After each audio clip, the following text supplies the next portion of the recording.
We know, Richard, that Israel's already said they carried out this strike in Qatar unilaterally and that they told the United States before they carried out this strike. Whether or not the United States condoned it, I think, is the question. So what do you think actually happened here?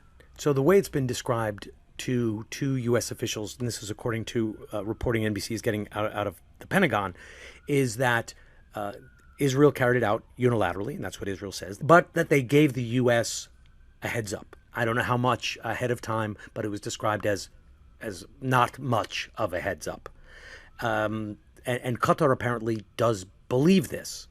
And that's a way for Israel to say, we did this, we own this, but gave the heads up to the U.S. because the U.S. would have noticed these incoming jets anyway. Right. And if a bunch of jets are flying in to a capital, there's a strong possibility the U.S. could have shot them down. So you would have had to alert some people, otherwise you can get into a firefight with your friends.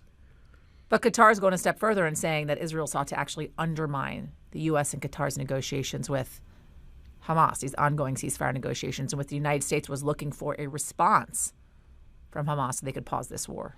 So there we're already seeing sort of Qatar's emerging position on this, that they're saying, we were in the midst of these negotiations. President Trump has been insisting on these negotiations.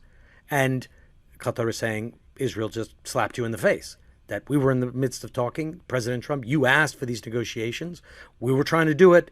And then you bombed the negotiators. There are people here who are saying this was a disingenuous negotiating process and that the intention all along was to strike.